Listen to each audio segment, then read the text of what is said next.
Hello. അപ്പം നമ്മൾ ഇന്ന് ഉണ്ടാക്കുന്നത് തികച്ചും വ്യത്യസ്തമായ ഒരു എണ്ണയാണ്. ഇത് ഞാൻ ഉപയോഗിക്കുന്നതും അതുപോലെ തന്നെ നമുക്ക് ആവശ്യക്കാരുണ്ടെങ്കിൽ നമ്മൾ മറ്റുള്ളവർക്ക് ഉണ്ടാക്കി കൊടുക്കുന്നതുമാണ്. ഹെയർ ഓയിലാണ് കേട്ടോ.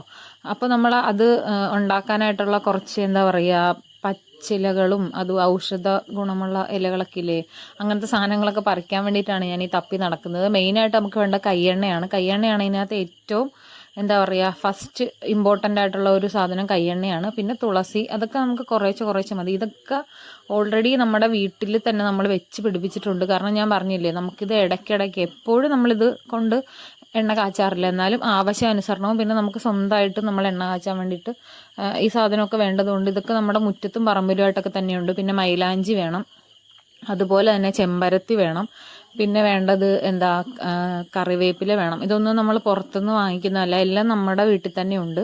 അപ്പോൾ നമ്മൾ ആവശ്യാനുസരണം ഇതെടുത്തിട്ട് എണ്ണ തീരുന്ന മുറയ്ക്കും അതുപോലെ തന്നെ ആരെങ്കിലും ആവശ്യപ്പെടുന്ന മുറയ്ക്കും ഉണ്ടാക്കാറാണ് പതിവ്.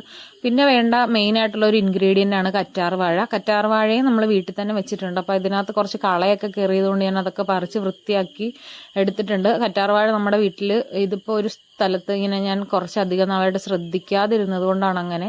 വേറൊരു കറ്റാർ വാഴയുടെ ഒരു ഇതുണ്ടായിരുന്നു, അതുകൊണ്ട് ഇതിന് പരിചരണം കുറച്ച് കുറവായിരുന്നു. അതാണ് അത് ആകെപ്പാടെ വാടിക്കിരിക്കുന്നത്. എന്നാലും കുഴപ്പമില്ല. അപ്പോൾ ഇതൊക്കെ ഉണ്ടാക്കുന്ന സമയത്ത്, അപ്പോൾ ഈ സാധനങ്ങളൊക്കെ അന്വേഷിച്ച് നടന്ന സമയത്ത് റോട്ടിൽ കൂടി പോയ ഓരോരുത്തരായിട്ട് എന്നോട് ഇങ്ങനെ സംസാരിക്കുന്നൊക്കെ ഉണ്ട്. കുറച്ച് പേരൊക്കെ ചോദിക്കുന്നുണ്ട്, നീ അടുത്ത പുതിയ വീഡിയോയ്ക്ക് വേണ്ടിയുള്ള എന്തെങ്കിലും കണ്ടന്റ് തപ്പി നടക്കുവാണോ എന്ന്. ഞാൻ ഈ റോട്ടിലൊക്കെ തപ്പി നടന്നപ്പോഴത്തേക്കിനും എന്തായാലും നമുക്ക് എണ്ണ കാച്ചാനായിട്ടുള്ള എല്ലാ സാധനങ്ങളും കിട്ടിയിട്ടുണ്ട്. ഇതിനകത്ത് അഡീഷണലായിട്ട് നമ്മൾ വെച്ചിട്ടുള്ളത് ഉള്ളിയും, ചെറിയ ഉള്ളി അധികമായിട്ട് വേണം, പിന്നെ ഉലുവായും ആണ് കേട്ടോ. പിന്നെ നമ്മൾ വേറൊരു ഇൻഗ്രീഡിയൻറ്റും കൂടി ചേർക്കുന്നുണ്ട്, അത് കുറച്ച് സീക്രട്ട് ആയതുകൊണ്ട് നമ്മൾ പറയുന്നില്ല. എന്തായാലും ഇതൊക്കെ നന്നായിട്ട് വൃത്തിയാക്കിയിട്ട്, കയ്യെണ്ണയൊക്കെ നമ്മൾ സമൂലമാണ് എടുക്കുന്നത്, അതായത് വേര് ഉൾപ്പെടെ ഫുള്ളായിട്ട് എടുക്കുന്നുണ്ട്.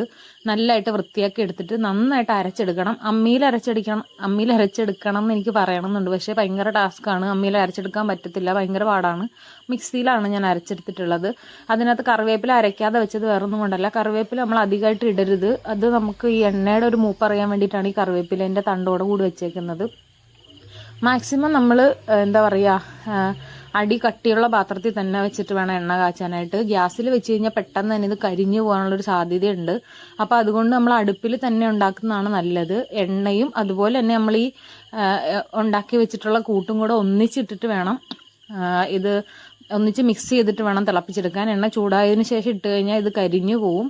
അതുകൊണ്ട് പിന്നെ ഇതിന് കുറച്ച് ക്ഷമ വേണം. കുറച്ച് അധിക സമയം എടുത്താലേ നമ്മൾ ഉദ്ദേശിക്കുന്ന ഒരു ഫലം ഈ ഓയിൽ കൊണ്ട് കിട്ടത്തുള്ളൂ. അത് എന്താ പറയുക, എനിക്ക് തോന്നണ ഒരു മണിക്കൂറിലധികം ഇരുന്ന്, അതായത് കുറഞ്ഞ തീയിൽ 1 മണിക്കൂറിലധികം ഇരുന്ന് ഇതിങ്ങനെ വറ്റി വേണം എണ്ണയായിട്ട് വരാൻ വേണ്ടിയിട്ട്. ഇതിനകത്ത് ഈ വെള്ളത്തിൻ്റെ അംശം ഫുള്ള് പോയി.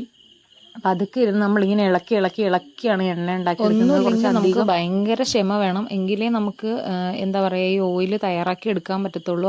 അത്രയും അധികം സമയം എടുക്കും. നമ്മൾ ഒരു മടുപ്പും ഇല്ലാതെ നിന്ന് ഇതിങ്ങനെ ഇളക്കി വേണം എണ്ണയെ തെളിച്ചെടുക്കാൻ വേണ്ടിയിട്ട്. അതുപോലെ തന്നെ ഇത് കരിഞ്ഞു പോവാതെ നോക്കണം.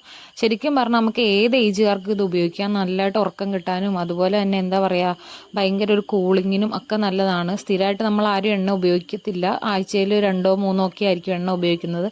എന്തായാലും ഭയങ്കര എഫക്റ്റീവാണ് നമ്മളിങ്ങനെ ഉണ്ടാക്കുന്ന ഈ കാച്ചിയ ഈ എണ്ണ എന്ന് പറയുന്നത്.